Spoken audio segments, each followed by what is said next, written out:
नमस्कार दोस्तों, एक बार फिर इंडिया के सबसे बड़े ऑनलाइन प्लेटफॉर्म अनअकैडमी पर आप सभी का हार्दिक स्वागत और अभिनंदन। हम यूपीएससी हिंदी के इस प्लेटफॉर्म पर आपके 2020 के प्री एग्जाम को ध्यान में रखते हुए आज अंतर्राष्ट्रीय संबंधों की इस क्लास में इंडिया अमेरिका पार्ट 2 को करने जा रहे हैं और एक पार्ट 3 और होगा जो कुछ समय बाद में होगा, जिसमें हम काफी कोविड-19 का एनालिसिस भी करेंगे, उसके साथ उसको करेंगे। कुछ और टॉपिक भी वहां पर होंगे, जैसे अमेरिका चाइना ट्रेड वार को भी इसमें लेंगे। आज कुछ प्री के पॉइंट से मैं आपके सामने कुछ बिंदु आपके सामने लेके आया हूं। कल हमने डिटेल अमेरिका के बारे में काफी कुछ पढ़ा था। उस वीडियो को पार्ट फर्स्ट को आप जरूर देखना, क्योंकि पार्ट फर्स्ट जो है उसमें मैंने कंप्लीट अमेरिका के साथ में किस प्रकार से भारत अमेरिका संबंधों की शुरुआत हुई, भारत के लिए अमेरिका का महत्व क्या है, अमेरिका के लिए भारत का महत्व क्या है, और इसके अलावा कई छोटे छोटे पॉइंट्स हमने वहां पर देखे थे। आज इस क्रम में कुछ लेटेस्ट इश्यूज को हम देख रहे हैं कि वहां से आपके एग्जाम में किस किस प्रकार से प्रश्न बन सकते हैं। इस क्रम में सबसे पहले मैंने यहां पर लिखा कि भारत अमेरिका बेहतर संबंधों के लिए कौन से प्रयास किए गए, बेटर रिलेशंस के लिए भारत और अमेरिका के बीच में बेहतर संबंधों के लिए कौन से प्रयास किए गए और प्रयास क्यों किए जाएंगे कि 21वीं शताब्दी में भी अमेरिका एक महाशक्ति बने रहना चाहता है एवं भारत दुनिया की एक उभरती हुई अर्थव्यवस्था है, और कोविड-19 के बाद जिस प्रकार का माहौल वैश्विक स्तर पे होगा, ये भारत के लिए एक बेहतरीन मौका होगा कि वह अमेरिका के साथ और बेहतर संबंध स्थापित करके किस प्रकार भारतीय अर्थव्यवस्था में एक नई जान डाल सकता है।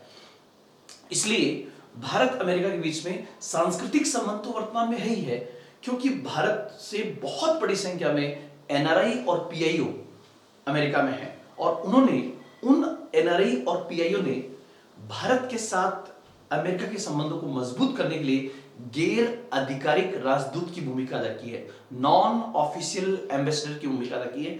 ये नॉन ऑफिशियल एम्बेसडर, गैर आधिकारिक राजदूत क्या होते हैं, इसको हम अलग से क्लास लेंगे। एनआरआई, पीआईओ और एक ओवरसीज के बारे में पढ़ेंगे, तो वहां पर उसकी डिटेल में आपको लूंगा। अब कुछ बेहतर संबंधों के लिए जो लेटेस्ट कुछ एग्रीमेंट्स किए गए हैं, उसकी ज्यादा डिटेल नहीं, आपके एग्जाम में जितना आ सकता है उतनी चर्चा हम करेंगे, ताकि क्योंकि ज्यादा पढ़ने से अच्छा है हम उतना पढ़ें जो हमारे एग्जाम के लिए फ्रूटफुल साबित हो। तो यहां पर सबसे पहले एक बिंदु है, भारत और अमेरिका के बीच में 2+2 वार्ता चल रही है।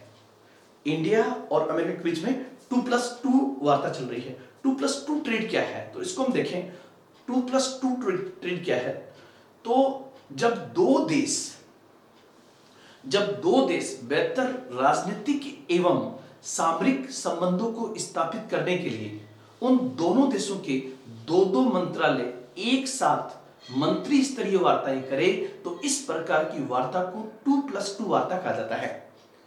ये 2+2 वार्ता की शुरुआत भारत जैसे देश ने, इससे पहले भारत जापान और भारत ऑस्ट्रेलिया के बीच में 2+2 डायलॉग हो चुका है और चल रहा है। हाल ही में सितंबर 2018 में भारत और अमेरिका के मध्य भी 2+2 डायलॉग शुरू हुआ है। इस 2+2 डायलॉग के अंतर्गत भारत का विदेश एवं रक्षा मंत्रालय एक साथ अमेरिका के विदेश एवं रक्षा मंत्रालय के साथ बातचीत कर रहा है, जिसके निश्चित रूप से कई मायने होंगे। स्पेशली हिंद महासागर की सुरक्षा, आतंकवाद के खिलाफ वैश्विक अभियान, सूचनाओं का आदान प्रदान, और किस प्रकार दक्षिण चीन सागर के अंदर भी भूमिका हो सकती है, इन तमाम इश्यूज पर बातचीत उसमें चल रही है। इसलिए आपसे पूछे कि हाल ही में भारत सरकार ने किस और देश के साथ 2+2 डायलॉग शुरू किया है, तो उत्तर होगा अमेरिका के साथ में। और कब से किया है, तो सितंबर 2018 से। इससे पहले भारत ने 2+2 डायलॉग भारत जापान और भारत ऑस्ट्रेलिया के साथ हुआ है। तो पहला पॉइंट आपका ये वाला हुआ। उसके बाद हम आगे बढ़े और आपसे पूछे कि DTTI क्या है। DTTI, तो आप लोग ध्यान रखना, इसका पूरा नाम है defence technology and trade initiative. Defence technology and trade initiative, ये जो एग्रीमेंट है ये भारत और यूएसए के बीच में 2005 में हुआ था और आरंभ में ये समझौता 10 वर्ष के लिए हुआ, परंतु 2015 में मोदी सरकार ने इसकी अवधि को अमेरिकी सरकार से बातचीत करके 10 वर्ष के लिए और बढ़ा दी है, अर्थात यह समझौता DTTI 2025 तक के लिए है। यह समझौता जो है आधुनिक हथियारों का सह उत्पादन और विकास, मतलब कुछ ऐसे लेटेस्ट जो है जैसे CJ-130 है, जो हेलीकॉप्टर है, आधुनिक प्रक्षेपास्त्र है, उसमें भारत और अमेरिका के बीच में ये एग्रीमेंट हुआ है कि कुछ, जैसे आपको पता होगा भारत और रूस ने मिलकर ब्रह्मोस मिसाइल का संयुक्त रूप से उत्पादन और विकास किया था। इसी प्रकार का एग्रीमेंट भारत ने यूएस के साथ भी किया है कि वह कुछ आधुनिकतम हथियारों का उत्पादन और उसका विकास साथ साथ करेंगे ताकि दोनों के मध्य सामरिक संबंध और अधिक मजबूत हो सकते हैं। ये भारत की बढ़ती हुई उभरती हुई शक्ति की ओर संकेत करता है, तो इस बिंदु को भी हम ध्यान रखेंगे। उसके बाद वर्ष 2016 में अमेरिका द्वारा भारत को अपना प्रमुख सामरिक भागीदार घोषित किया गया है। USA declared India as the important strategical partner, सामरिक भागीदार घोषित किया। अभी तक अमेरिका ने उन्हीं देशों को अपना सामरिक भागीदार घोषित किया हुआ था जो या तो नाटो के मेंबर थे या जो आतंकवाद के खिलाफ वैश्विक अभियान में उसका साथ दे रहे थे, जैसे पाकिस्तान या फिर नाटो के देश। नाटो को हम अलग से देंगे तो वहां पर आपको ये बिंदु समझ में आ जाएगा। लेकिन भारत को स्ट्रेटेजिकल पार्टनर का दर्जा देना भारत की मजबूत स्थिति की ओर निश्चित रूप से संकेत करता है। एक जो है, एक समझौता हुआ है GSOMIA,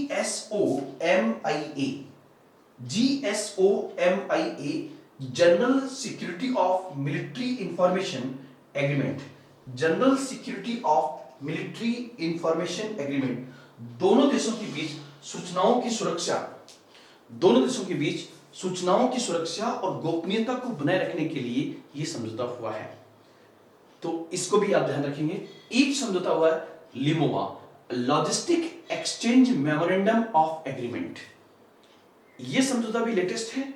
इसके तहत दोनों देश एक दूसरे के सैनिकों एवं जहाजों को ठहराने की सुविधा पर सहमत हुए हैं। जैसे यदि अमेरिकी जहाजी बेड़ा भारत की ओर आता है तो भारत उसे अपने यहां पर रुकवा सकता है, और भारतीय जहाजी बेड़ा उस साइड जाता है तो उसकी ठहरने की वहां पर व्यवस्था होगी, प्लस सैनिकों की सुविधा पर भी बातचीत होगी। तो यह भी एक स्ट्रेटेजिकल पार्टनरशिप के तहत ही यह बातचीत है। एक आपको पता होगा क्वाड कहते हैं चतुष्कोणीय, एक चतुष्कोण बन रहा है भारत, जापान, ऑस्ट्रेलिया और अमेरिका के बीच में। अगर ये चारों देश आते हैं तो हिंद प्रशांत क्षेत्र में चीन को प्रतिसंतुलित करने में क्वाड की अहम भूमिका हो सकती है। इसलिए क्वाड सिक्योरिटी डायलॉग पर लगातार बातचीत चल रही है। ये भारत के दृष्टिकोण से इस क्षेत्र में चीन को प्रतिसंतुलित करने में अहम रोल अदा कर सकता है, तो ये होगा क्वाड। एक होगा 1-2-3 एग्रीमेंट, जो जस्ट हम इसके बाद में पढ़ेंगे 1-2-3 एग्रीमेंट क्या है। अब उसके बाद हम देखें कि वो कौन से बिंदु हैं जो भारत और अमेरिका के बीच में तनाव उत्पन्न करते हैं। Factors which create tension between India and China, वे कौन से बिंदु हैं जो भारत और यूएस के बीच में तनाव को उत्पन्न करते हैं। तो उन बिंदुओं को अगर हम देखें तो कुछ पॉइंट तो अब पुराने पड़ गए हैं जिन पर अब मुद्दा तनाव का नहीं है।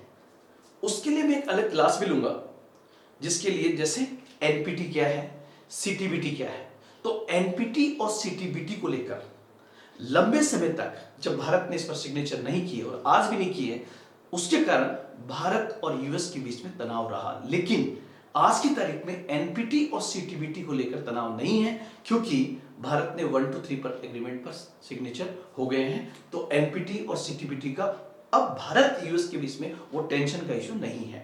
तो इसको मैं अलग से लूंगा। और कुछ बिंदु थे जैसे पाकिस्तान वाले इश्यू के ऊपर, वहां पर वर्तमान में भारत के पक्ष में यूएस का रुख है, इसलिए वहां भी तनाव कम है। कौन से ऐसे इश्यू हैं जिसको वर्तमान में भारत अमेरिका संबंधों में तनाव उत्पन्न हुआ है या हो रहा है? तो वो पॉइंट होंगे, नंबर 1, डोनाल्ड ट्रंप की अमेरिका फर्स्ट पॉलिसी।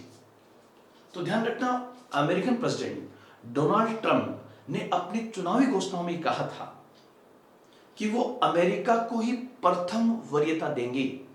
अमेरिका को प्रथम वरीयता देने का मतलब होगा कि जहां पर भी बायलैटरल ट्रेड हो, जहां पर भी निवेश की बात हो, जहां पर भी वीजा की बात हो, जहां पर भी रोजगार की बात हो, जहां पर भी उत्पादन की बात हो, जहां पर भी सामरिक सहयोग की बात हो, वहां पर अमेरिका सबसे पहले उन समझौतों को, उन नीतियों को, उन कंपनियों को वरीयता देखा जो अमेरिकी अर्थव्यवस्था को सबसे पहले मदद करते हो। तो यहां पर अमेरिका फर्स्ट की पॉलिसी जो है, डब्ल्यूटीओ की जो ओपन ग्लोबलाइजेशन की जो पॉलिसी है, कहीं ना कहीं उसके विपरीत है। तो यहां पर सबसे पहला पॉइंट होगा, डोनाल्ड ट्रंप की अमेरिका फर्स्ट की पॉलिसी भारत के साथ ही नहीं, चीन के साथ भी तनाव उत्पन्न करती है। तो पहला पॉइंट होगा। दूसरा, ग्लोबल वार्मिंग का मुद्दा।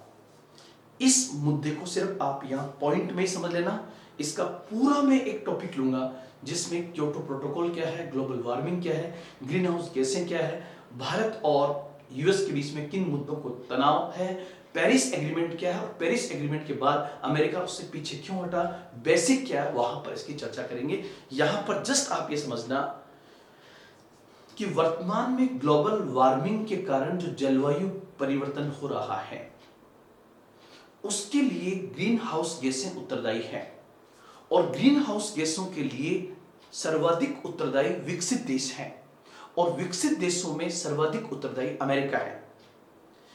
इस क्रम में भारत का मानना है कि विकसित और विकासशील देशों में एक अंतर किया जाए।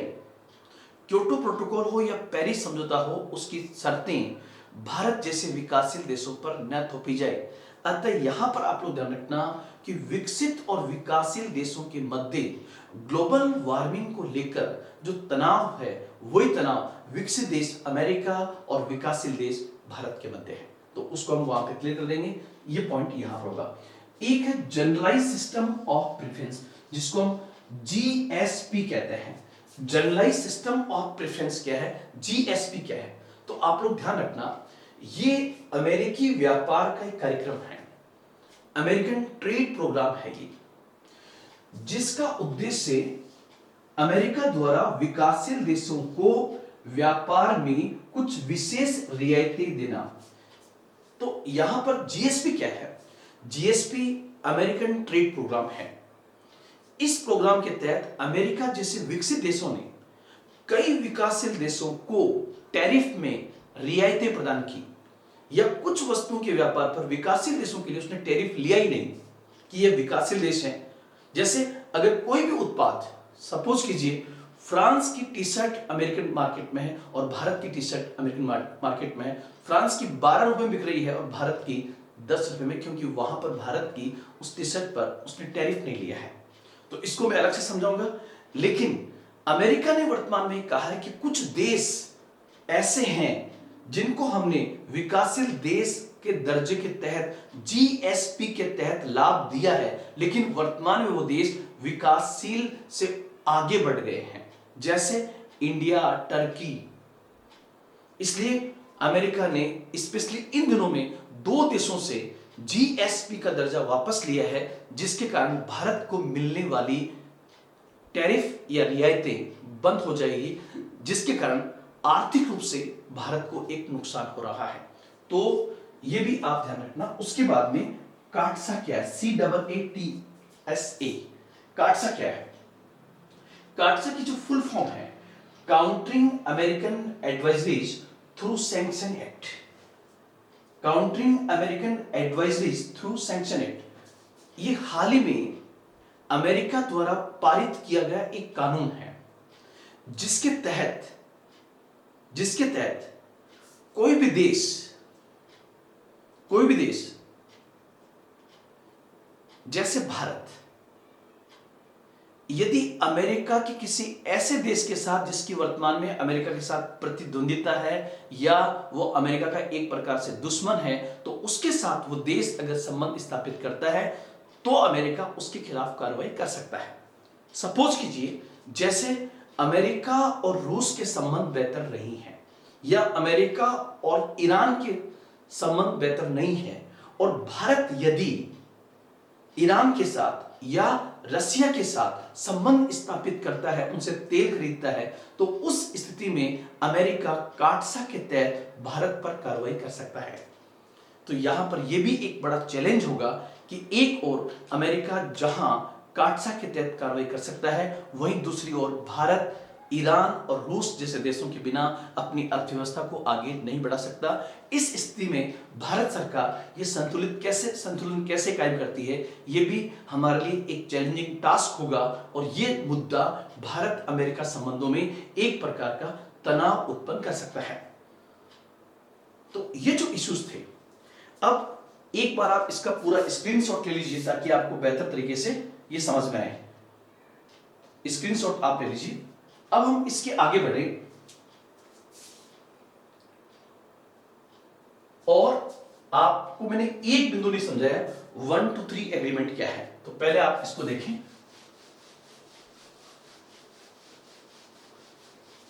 1 to 3 एग्रीमेंट क्या है,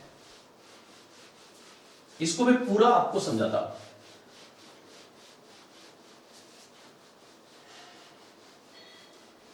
तो देखिए, सबसे पहले हेडिंग मैंने डाल दी भारत अमेरिका एसएनए परमाणु समझौता। इंडिया अमेरिका एसएनए परमाणु समझौता, इसी को इंग्लिश में कहा जाता है India USA civil nuclear agreement भी कहा जाता है। भारत अमेरिका एसएनए परमाणु समझौता भी कहा जाता है। और ध्यान रखना, इसी एग्रीमेंट को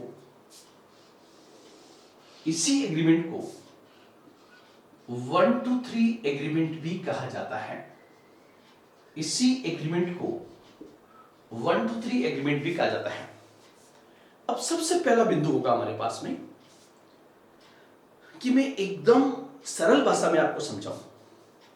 जैसे मान लीजिए मैं किसी गांव में गया और गांव के किसी किसान व्यक्ति को मैं समझाना चाहता हूं जिसको कोई मतलब नहीं है, तो यहां पर कैसे समझाऊंगा उसको कि भारत को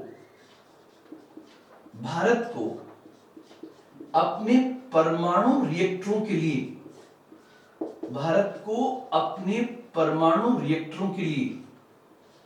ईंधन की आवश्यकता है। ईंधन कहते हैं फ्यूल को, और परमाणु रिएक्टरों का जो फ्यूल है वो बेसिकली सामान्यतः है यूरेनियम, वो है, और U-235 जो है स्पेशली यहां पर यूज में आएगा, U-238 नहीं। तो यूरेनियम की आवश्यकता है। अब भारत को अपने परमाणु रिएक्टरों के लिए ईंधन की आवश्यकता है, और ईंधन के में आवश्यकता होगी यूरेनियम की। अब यूरेनियम हम लेके आते हैं, मतलब हम परमाणु रिएक्टरों के लिए जो ईंधन लेके आते हैं, उस ईंधन से उसको रिएक्टर में डालकर हम ऊर्जा भी बना सकते हैं, मतलब हम बिजली का उत्पादन भी कर सकते हैं। और हम ऐसा भी कर सकते हैं कि हम लाए ईंधन रिएक्टर के लिए और हमने उसी ईंधन से हम बम भी बना सकते हैं। मतलब कहने का यह है कि जो फ्यूल है, न्यूक्लियर फ्यूल, उसका दोहरा उपयोग हो सकता है, डबल यूज, कि उससे ऊर्जा भी बनाई जा सकती है और उससे बम भी बनाया जा सकता है। अगर आप उसका उपयोग ऊर्जा में करते हो तो उससे कहा जाएगा एसएनए, और आप उससे बम बनाते हो तो कहा जाएगा सैन्य। तो सबसे पहला मैंने आपको ये अंतर बताया कि यहां पर शब्द आया एसएनए, सिविल न्यूक्लियर का मतलब क्या होगा कि जो एग्रीमेंट हुआ है वो बेसिकली एनर्जी सेक्टर में हुआ है, बिजली उत्पादन के लिए हुआ है। तो यहां पर जो फ्यूल हमें देगा उसकी ये गारंटी होगी कि हम उस फ्यूल का उपयोग ऊर्जा के क्षेत्र में करेंगे, बम बनाने में नहीं करेंगे। तो आपके दिमाग में आएगा कि सर अमेरिका ऐसा सोचता ही क्यों है कि अगर उसने फ्यूल दिया तो हम उसका प्रयोग बम बनाने में करेंगे। वो ऐसा क्यों सोचता है? वो इसलिए ऐसा सोचता है कि अमेरिका के नेतृत्व में दो संधियां बनी जो बेसिकली उसमें लीडरशिप अमेरिका की थी, लेकिन भूमिका पूरी की पूरी लीगल तरीके से संयुक्त राष्ट्र की थी, यूनाइटेड नेशन की थी, जिसमें एनपीटी और सीटीबीटी दो संधियां हैं। न्यूक्लियर नॉन प्रोलिफरेशन ट्रीटी, परमाणु अप्रसार संधि। अगर कोई देश इस पर हस्ताक्षर कर देता है, एनपीटी पर और सीटीबीटी पर, तो उसके बाद वो अपने पास परमाणु हथियार नहीं रख सकता।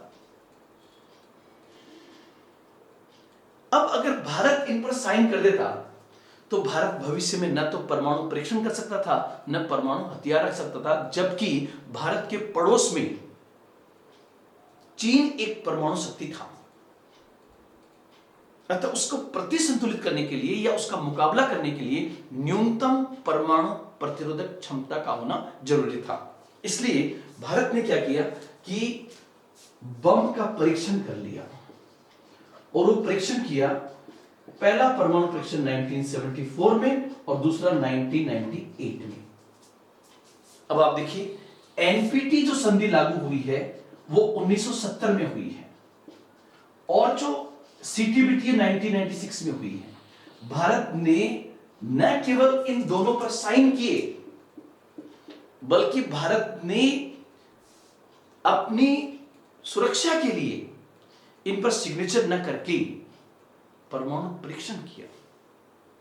और जब परमाणु परीक्षण किया तो 1974 और 1998 के बाद भारत पर कई प्रकार के परमाणु संबंधी प्रतिबंध लगा दिए गए कि भारत को कोई परमाणु ईंधन की सप्लाई नहीं करेगा, क्योंकि भारत इसका उपयोग हथियार बनाने में कर सकता है। मतलब हमारे पे कहीं ना कहीं एक नेगेटिव ठप्पा लग गया कि भारत को अगर ईंधन दिया गया तो भारत इस न्यूक्लियर फ्यूल का उपयोग सैन्य क्षेत्र में कर सकता है। इसलिए भारत के परमाणु रिएक्टरों को नवीनतम तकनीकी और न्यूक्लियर फ्यूल मिलना मुश्किल हो गया। और आप लोग एक चीज और ध्यान रखना, अगर आज की तारीख में कोई भी दो देश, एक देने वाला और दूसरा लेने वाला, कोई भी एक देश दूसरे देश को अगर परमाणु ईंधन देता भी है तो उसके लिए दो समूह से परमिशन प्राप्त करना जरूरी है। वो दो है, एक तो एनएसजी जिसको हम अलग से पढ़ेंगे, और एक IAEA international atomic energy agency और न्यूक्लियर सप्लाई ग्रुप से पूछना जरूरी है कि वो देश उसको दे सकता है क्या। तो मैं वापस रिपीट करना चाहूंगा कि अगर एक देश दूसरे देश को न्यूक्लियर फ्यूल या न्यूक्लियर टेक्नोलॉजी देता है तो तभी देगा जब उस देश को आईएईए और एनएसजी परमिशन दे दे। जैसे अगर फ्रांस भारत को न्यूक्लियर फ्यूल देना चाहता है तो पहले आपको आईएईए और एनएसजी से पूछना पड़ेगा, और जब इनसे आप बात करोगे तो ये कहेंगे भारत को नहीं देना, क्योंकि भारत के दो नेगेटिव पॉइंट हैं। पहली बात तो भारत ने परमाणु परीक्षण कर लिया है, किसके लिए? परमाणु हथियार बनाने के लिए। और दूसरा, भारत ने एनपीटी और सीटीबीटी पर साइन भी नहीं किए। इसलिए लगभग 40 वर्षों तक भारत के परमाणु रिएक्टरों को जो ईंधन जिस गति के साथ मिलना चाहिए था, जिस समय मिलना चाहिए था, जिस रूप में मिलना चाहिए था, जितने में मिलना चाहिए था वो नहीं मिल सका, क्योंकि भारत पर एक ठप्पा लग गया। और सबसे अधिक हर मंच पर भारत का विरोध किया चाइना ने। और साथ ही साथ मैंने आपको कल कहा था कि 1990 के तक भारत अमेरिका संबंध वैसे भी बेहतर नहीं थे। भारत अमेरिका संबंध जो बेहतरीन हुए हैं वो वर्ष 2000 के बाद हुए हैं। उसको आप कल वाली वीडियो में देखना जो मैंने पूरा समझाया था।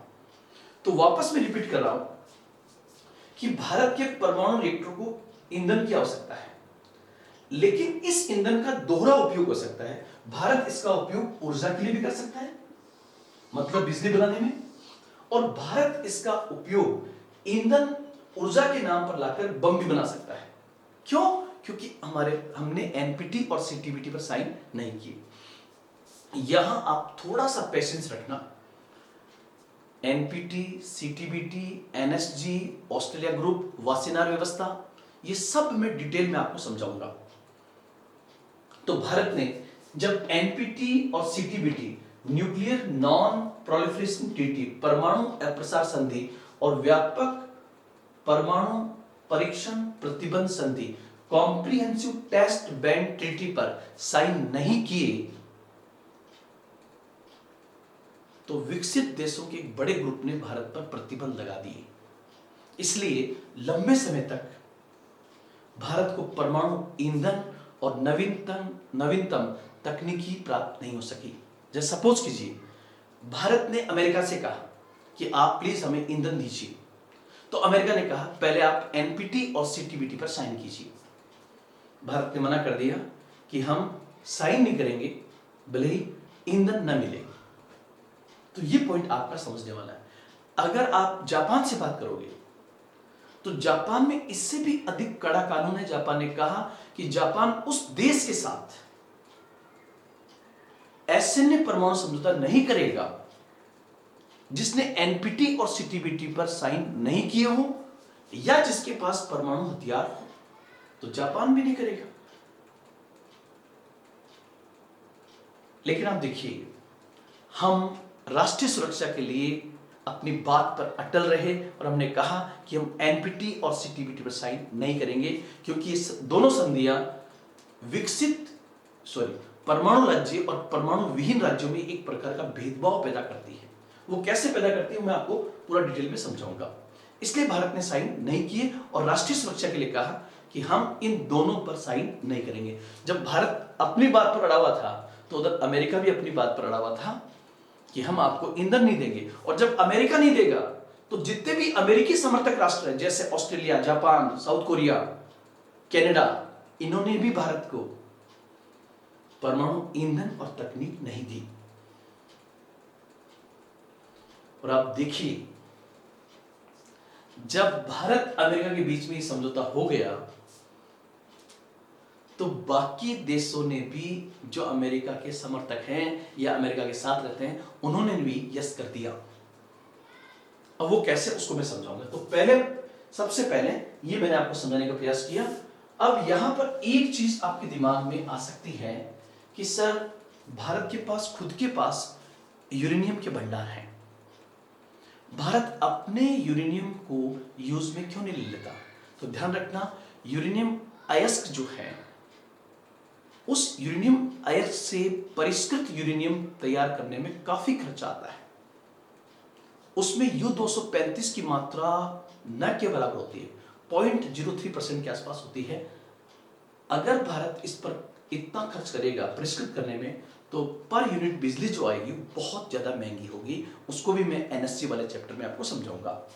अब सबसे पहले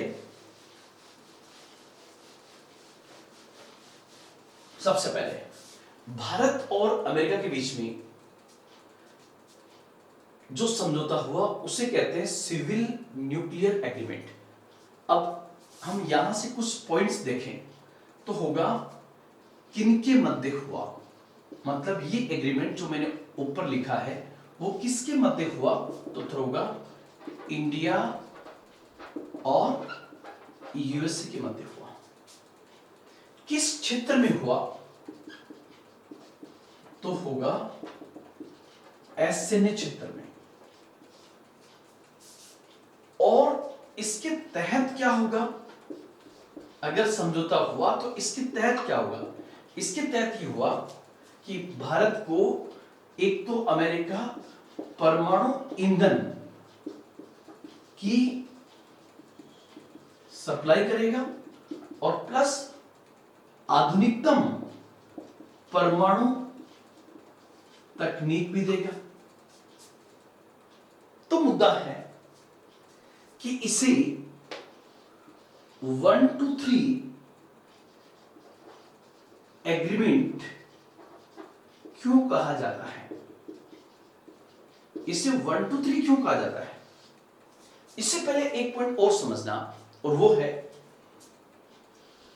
वो बिंदु है कि भारत अमेरिका के बीच में ये सिविल न्यूक्लियर एग्रीमेंट कोई एक दिन में नहीं हुआ है, बल्कि कई चरणों में हुआ है, जिसकी शुरुआत जो है वो हुई है बेसिकली वर्ष 2005 में इस समझौते पर सिग्नेचर हुए।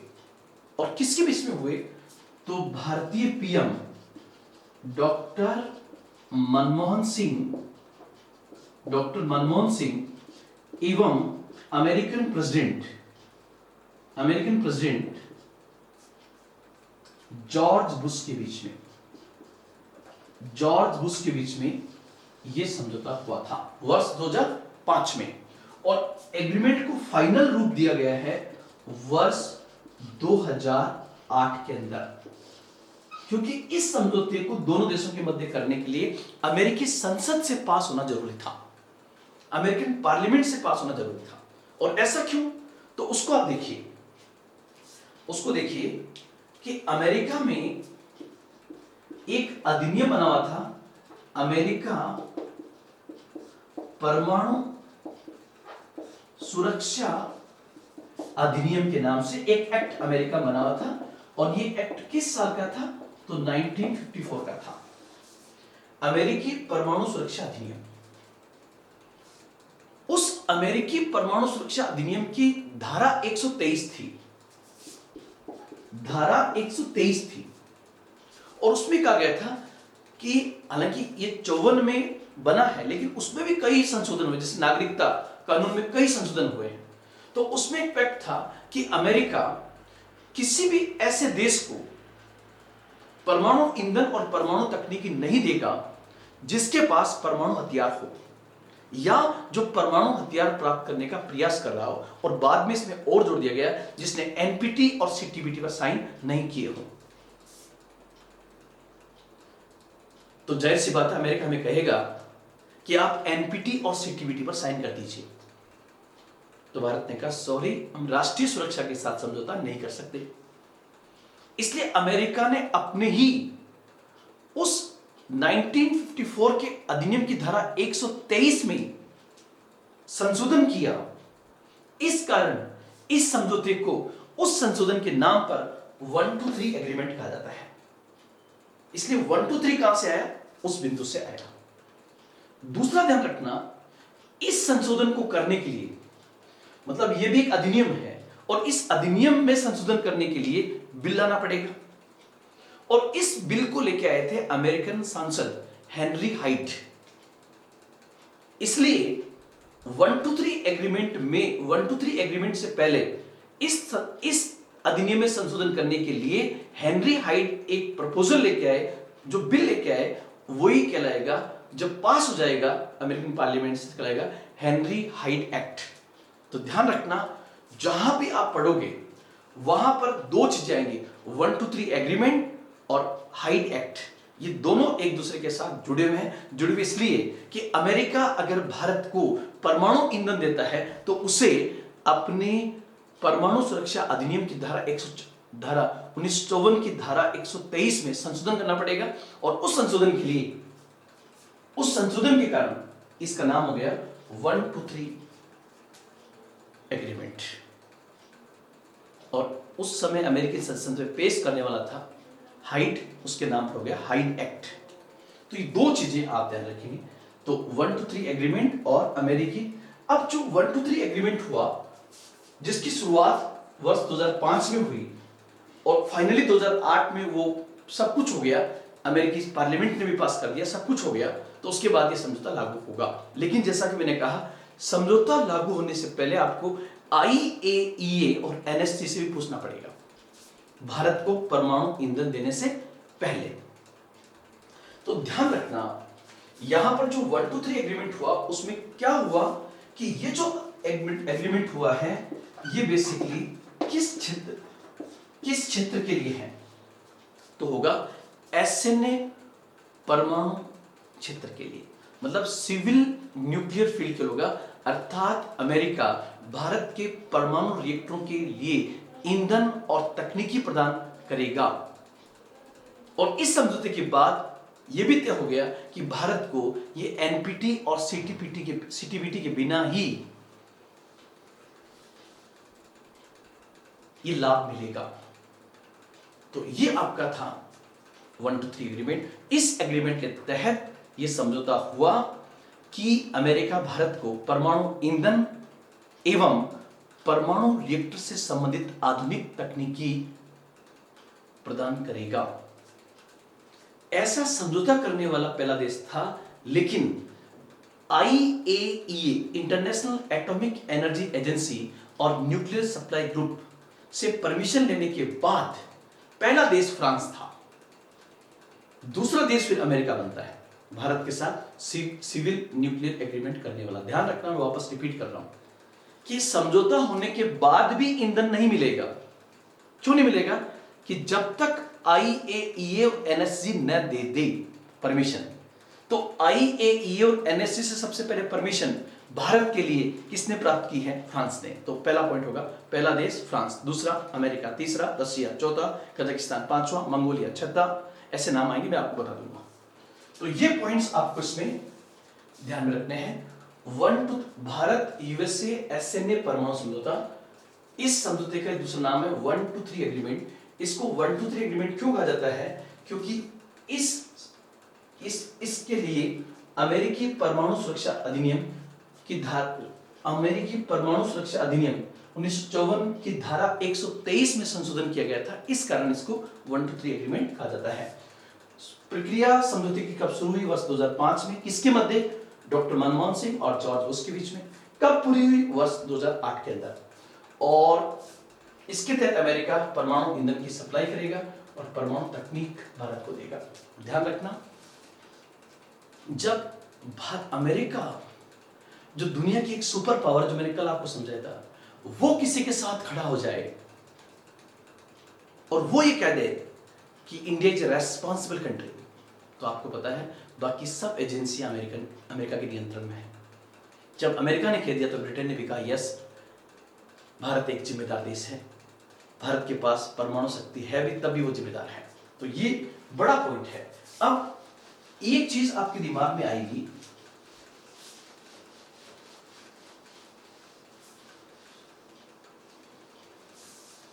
कि सर भारत ने एनपीटी और सीटीबीटी पर साइन नहीं की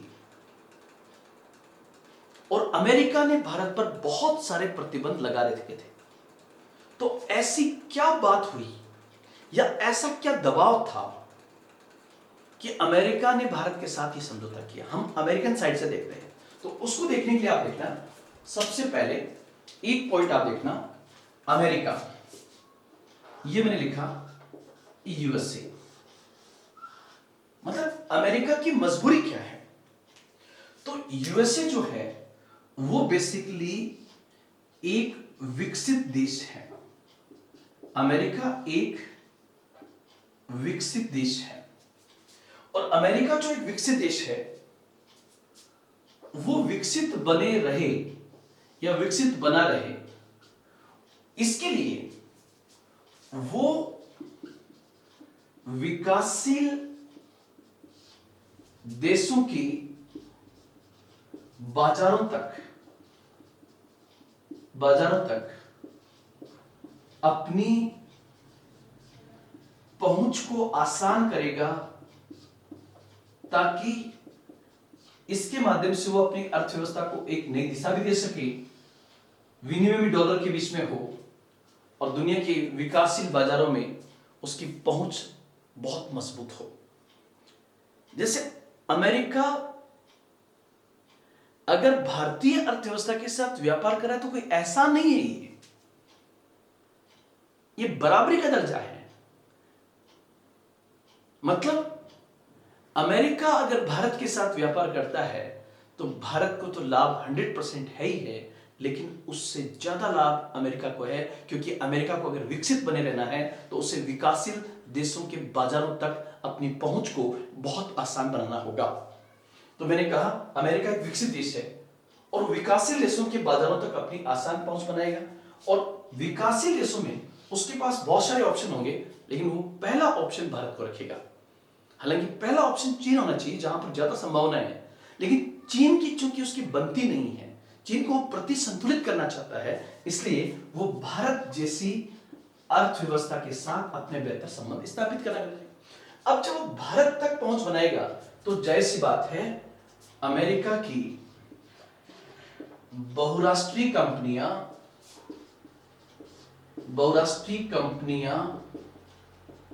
भारत में निवेश करेगी। अमेरिका की जो मल्टीनेशनल कंपनीज हैं वो इंडिया में इन्वेस्टमेंट करेगी, और वो जो इन्वेस्टमेंट इंडिया में कर रही है वो हमारे पे ऐसा नहीं है। अगर वो हमारे आधारभूत संरचना को मजबूत करती है, वो हमारे हाईवेज को बनाती है, वो हमारे रेलवे नेटवर्क को मजबूत करती है, वो हमारी सिटीज को स्मार्ट सिटी में तब्दील करती है, तो भारत को तो लाभ है ही है, उन कंपनियों को भी लाभ है, और उन कंपनियों को लाभ है तो जाहिर सी बात है यूएस को भी लाभ है, अमेरिका को भी लाभ है। अब ये जो बहुराष्ट्रीय कंपनियां निवेश करेगी और भारत जैसे देश में करेगी, तो जो पहली समस्या आएगी उन कंपनियों के सामने, वो पहली समस्या होगी, वो कंपनी कहेगी कि भारत में बाकी तो सब ठीक है, लेकिन भारत में बिजली नहीं है, भारत में एनर्जी सिक्योरिटी नहीं है। तो पहली समस्या होगी एनर्जी। अगर किसी देश के पास ऊर्जा सुरक्षा हो, 24 घंटे बिजली हो, इंडस्ट्री के लिए बिजली की सप्लाई फुल हो, रियायत दर पर हो, तो हम कहेंगे ऊर्जा सुरक्षा है और डिपेंडेंसी भी कम हो। लेकिन भारत में तो सिक्योरिटी नहीं है, तो ये कहेंगे भारत में परमाणु ऊर्जा असुरक्षा है। जब ऊर्जा सुरक्षा है तो जाहिर सी बात है इस ऊर्जा सुरक्षा को करने के लिए फिर 3 विकल्प होंगे कि अगर भारत में एनर्जी अनसिक्योर है तो सिक्योर करने के लिए 3 विकल्प होंगे। 3 विकल्प में पहला विकल्प होगा नंबर 1 कि यहां पर हम परंपरागत ऊर्जा स्रोतों को बढ़ावा दें, और परंपरागत ऊर्जा स्रोतों में आएंगे पेट्रोल, डीजल, कोयला। मतलब इसमें आएंगे पेट्रोल, डीजल, कोयला। अगर भारत अपनी ऊर्जा सुरक्षा इनके माध्यम से पूरी करता है, जो इनके पास में है भी या मंगा लेगा कहीं से भी, तो इससे खतरा और है, और वो खतरा है ग्रीन हाउस गैसों का, जिससे एक समस्या पैदा होगी जिसको हम कहते हैं ग्लोबल वार्मिंग। और ग्लोबल वार्मिंग वैश्विक स्तर पर पहले ही बहुत बड़ा मुद्दा बना हुआ है, इसलिए ग्लोबल वार्मिंग के कारण ट्रेडिशनल एनर्जी रिसोर्सेज पे ज्यादा बल नहीं दे सकते। तो दूसरा हमारे पास में ऑप्शन है कि हम गैर परंपरागत ऊर्जा स्रोतों पर बल दें, गैर परंपरागत ऊर्जा स्रोतों पर बल दें। इसको हम कहते हैं नॉन ट्रेडिशनल एनर्जी रिसोर्सेज, या इसी को हम कहते हैं नवीकरणीय ऊर्जा स्रोत, रिन्यूएबल एनर्जी रिसोर्सेज, जैसे सोलर एनर्जी, सौर ऊर्जा, पवन ऊर्जा, ये सब आएंगे आपके इसमें गैर परंपरागत ऊर्जा स्रोतों में। ध्यान रखना, अगर इसके माध्यम से हम अपनी ऊर्जा सुरक्षा अगर सुनिश्चित करना चाहें तो ये अभी बहुत महंगे हैं, और कई जगह पर ये उस क्षेत्र के अनुकूल है और कहीं पर नहीं है। इसलिए सौर ऊर्जा और पवन ऊर्जा अभी उतनी व्यवहारिक नहीं है, उतनी सस्ती नहीं है, उसके उपकरण उतने इजीली उपलब्ध नहीं है, इसलिए यह ऑप्शन भी कमजोर है। तो फिर तीसरा ऑप्शन बचता है कि भारत में ऊर्जा सुरक्षा बेसिकली किसके माध्यम से पूरी की जाए, तो उत्तर होगा परमाणु ऊर्जा के माध्यम से। और परमाणु ऊर्जा के माध्यम से अगर पूरा किया जाए तो फिर आवश्यकता होगी ईंधन की और तकनीक की। तो जाहिर सी बात है वो बहुराष्ट्रीय कंपनियां भारत को कहेगी कि कोई बात नहीं, आप उपलब्ध करवाइए ना, हम यहां पर इसके माध्यम से काम चला लेंगे। किसके माध्यम से? एटॉमिक एनर्जी या न्यूक्लियर एनर्जी के माध्यम से। तो भारत वापस कहेगा कि परमाणु ऊर्जा का भी हमारा पक्ष कमजोर है, क्योंकि हमारे पर हमने एनपीटी और सीटीबीटी पर साइन नहीं किए हैं, और जब साइन नहीं किए हैं तो आपका देश अमेरिका हमें परमाणु ईंधन और तकनीक नहीं देगा। तो वो बहुराष्ट्रीय कंपनियां अमेरिका में प्रेशर बनाएगी कि आप भारत को क्या दीजिए, फ्यूल और टेक्नोलॉजी। और जैसा कि मैंने कल आपको समझा था वीडियो में, अमेरिका का पहला हित आर्थिक है, इसलिए अमेरिका ने कहा भारत एक जिम्मेदार देश है। आप बताइए कि 1974 में जब भारत ने परमाणु परीक्षण किया तो भारत गैर जिम्मेदार देश था, जब 98 में किया तो भारत गैर जिम्मेदार देश था। भारत ने खूब अपनी बात रखी कि भारत अपनी न्यूनतम सुरक्षा के लिए उसके पास परमाणु प्रतिरोधक क्षमता का होना जरूरी है, लेकिन अमेरिका ने कभी उसकी सुनवाई नहीं की और 2005 में कहा कि भारत एक जिम्मेदार देश है। क्यों? क्योंकि भारत को परमाणु ऊर्जा का विकल्प देने से अमेरिकी हित पूरे होते हैं, और साथ ही साथ आपको पता होगा अमेरिका के पास परमाणु ईंधन और परमाणु तकनीकी इस कदर है कि वह हजारों करोड़ रुपए भारत जैसे देश में निवेश करके और लाखों करोड़ कमा सकता है। इसलिए उसने कहा कि भारत एक जिम्मेदार देश है, और जब अमेरिका ने यह कहा तभी भारत और अमेरिका के बीच में सिविल न्यूक्लियर एग्रीमेंट हुआ। हमारी आवश्यकता थी, लेकिन भारत के साथ जो परमाणु समझौता हुआ उस समझौते में भारत की आवश्यकताओं के साथ साथ किसके हित काम कर रहे हैं, तो उत्तर होगा अमेरिका के हित काम कर रहे हैं। अब नेक्स्ट पॉइंट जो होगा आपका वो होगा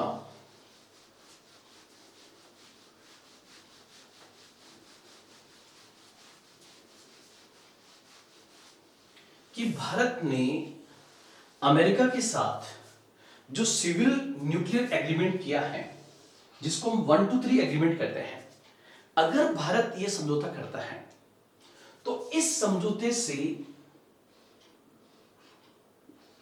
भारत को लाभ क्या होगा। मतलब अगर भारत के साथ यह समझौता हो गया, अमेरिका ने कर लिया है, तो इस समझौते से भारत को लाभ क्या होगा। और जब भी आईआर में आपको लाभ पूछे तो उस लाभ को आप हमेशा 2 पॉइंट में दिखाना, 2 पक्षों में दिखाना।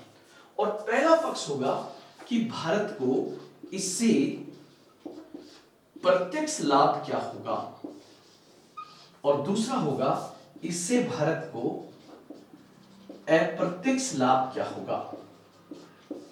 प्रत्यक्ष लाभ और अप्रत्यक्ष लाभ क्या होगा। तो भारत को पहला प्रत्यक्ष लाभ क्या होगा, यदि भारत के साथ अमेरिका ने सिविल न्यूक्लियर एग्रीमेंट किया है तो प्रथम लाभ क्या होगा। तो प्रथम लाभ होगा नंबर 1, भारत की ऊर्जा सुरक्षा सुनिश्चित होगी। पहला बिंदु जो आप लिखेंगे वो होंगे ऊर्जा सुरक्षा सुनिश्चित होगी। नंबर 2 लिखेंगे परमाणु रिएक्टरों के लिए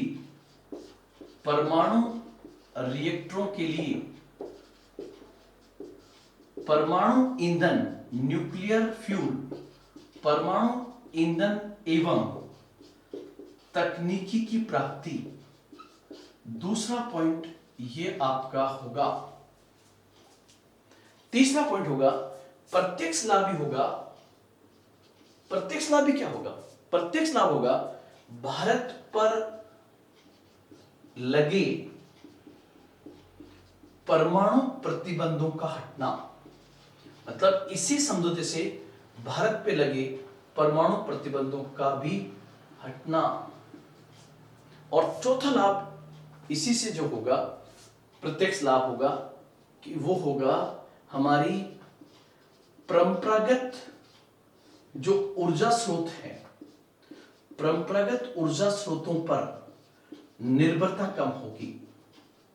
परंपरागत ट्रेडिशनल जैसे कोयला, पेट्रोल, डीजल, परंपरागत ऊर्जा स्रोतों पर निर्भरता कम होगी। और जब इस पर निर्भरता कम होगी तो जाहिर सी बात है भारत अपनी भूमिका किसके नियंत्रण में अदा कर सकता है, तो उत्तर होगा ग्लोबल वार्मिंग। कुछ प्रत्यक्ष लाभ आप भी बताना क्या हो सकता है। तो पहला पॉइंट मैंने आपके सामने ये प्रेजेंट किया। अब दूसरा होगा कि अगर भारत ने ये समझौता किया तो भारत को अप्रत्यक्ष लाभ क्या होगा।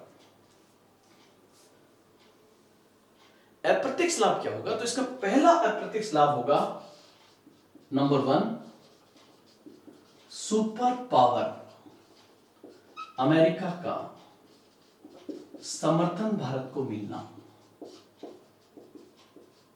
समर्थन भारत को मिलना। ध्यान रखना, भारत के साथ जब यूएसए खड़ा हो गया तो भारत का कद भी बढ़ गया और कहते हैं कि 123 एग्रीमेंट भारत अमेरिका संबंधों में मील का पत्थर साबित होगा। माइलस्टोन, भारत अमेरिका संबंधों में यह समझौता मील का पत्थर साबित हुआ है, कोई दो राय नहीं इसमें। क्यों?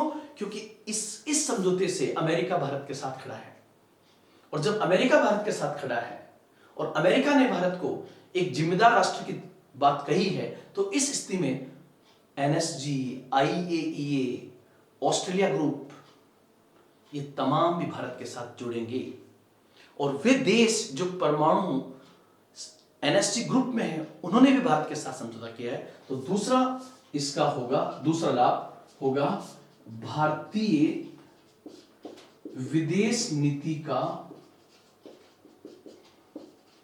मजबूत होना। इस समझौते से इंडियन फॉरेन पॉलिसी मजबूत हुई है। तीसरा, चीन को प्रति संतुलित करना। चीन को प्रति संतुलित करना मतलब ये एग्रीमेंट होने से हमने चाइना को काउंटर बैलेंस किया है। और चौथा होगा कुछ अन्य देशों से भी समझौता। कुछ अदर देशों ने भी इसके, जब भारत अमेरिका ने 2005 में किया तो 2008 के बाद लाइन लग गई कि yes, Bharat is a responsible country. और ऐसा करने वाले देश थे, सबके सब देशों के नाम मुझे याद नहीं, कुछ नाम बताऊंगा। जैसे सबसे पहला देश एनएसजी और आईएईए से परमिशन मिलने के बाद पहला देश था फ्रांस, यूएसए, रसिया,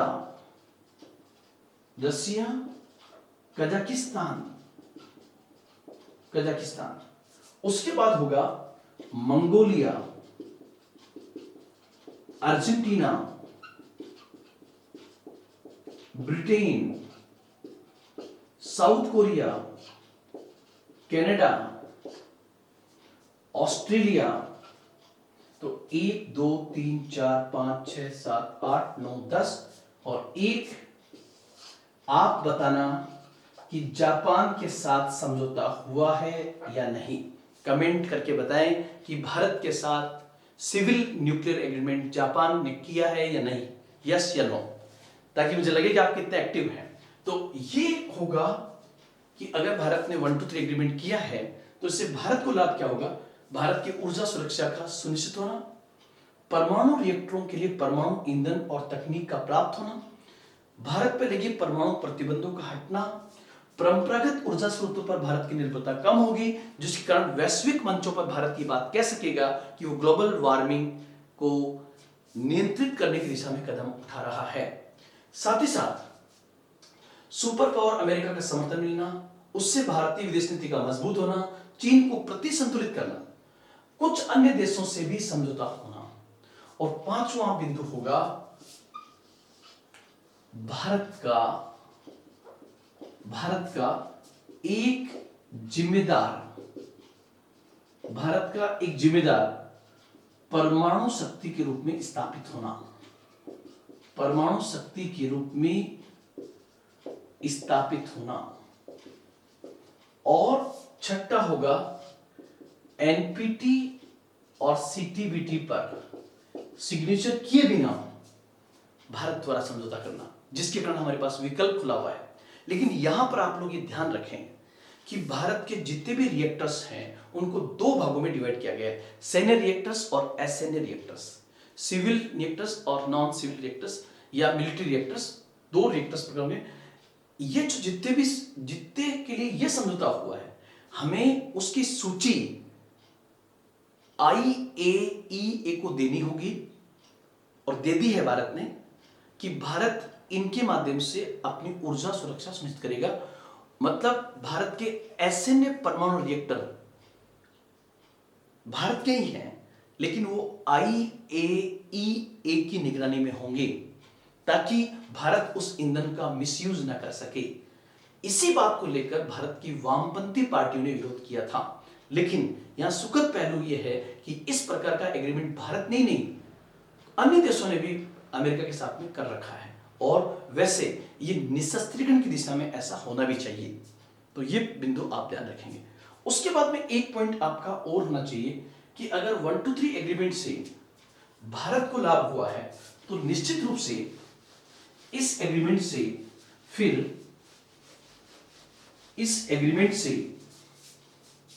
फिर यूएसए को लाभ क्या है, मतलब अमेरिका को इससे लाभ क्या है, यह बिंदु भी हमें पता होना चाहिए।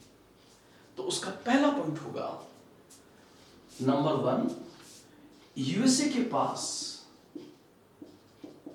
के पास एक बहुत बड़ा परमाणु बाजार है।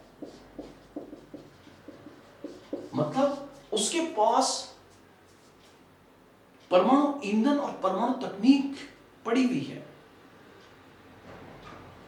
और इस समय उसे अपनी अर्थव्यवस्था को बूम करने की आवश्यकता है। इसलिए वो इस प्रकार के न्यूक्लियर रिएक्टर्स के माध्यम से परमाणु ईंधन की सप्लाई करके भारत जैसी अर्थव्यवस्था के साथ जुड़ करके अपनी अर्थव्यवस्था में जान डाल सकता है। इसलिए भी उसने भारत के साथ ऐसा समझौता किया। दूसरा होगा बहुराष्ट्रीय कंपनियों के लिए, क्योंकि उसकी बहुराष्ट्रीय कंपनियां भारत जैसे देशों में निवेश कर रही है, तो बहुराष्ट्रीय कंपनियों के निवेश को सुरक्षित करना। अगर मान लीजिए उन्होंने भारत में इन्वेस्टमेंट कर दिया और भारत में बिजली नहीं है, तो उसकी बहुराष्ट्रीय कंपनियों को नुकसान होगा। उनका नुकसान मतलब अमेरिकन नुकसान होगा। और तीसरा यहां पर होगा, किस देश को प्रतिसंतुलित करना, तो होगा चीन को प्रतिसंतुलित करना। और चौथा और पांचवा पॉइंट आप बताएंगे कि इससे क्या लाभ होगा। फोर्थ और फिफ्थ पॉइंट आप बताएंगे कि इससे अमेरिका को क्या लाभ होगा। तो ये बिंदु आपके थे। मैंने बहुत डिटेल में आपको इस समझौता समझाया है। फिर भी आपको कोई क्वेश्चन इससे रिलेटेड समझ में नहीं आ रहा हो तो आप कमेंट बॉक्स में क्वेश्चन लिख दें, मैं आपको उसको सॉल्व करवाऊंगा। तो आज हम इतना ही करेंगे। अंतरराष्ट्रीय संबंधों की क्लास में कल फिर हम एक नए टॉपिक के साथ आपके सामने हाजिर होंगे। अभी आगे मैं अलग से कराऊंगा अफगानिस्तान पढ़ाने के बाद। कौन सा मुद्दा? अमेरिका तालिबान के बीच में जो एग्रीमेंट हुआ है अफगानिस्तान के अंदर। दूसरा, अमेरिका और चाइना के ट्रेड वार को। और तीसरा, कोविड-19 का अमेरिका पर प्रभाव और उसका लॉन्ग टाइम उसकी अर्थव्यवस्था पर क्या इंपैक्ट होगा, उसको मैं अलग से समझाऊंगा। आज इतना ही। जय हिंद, जय भारत।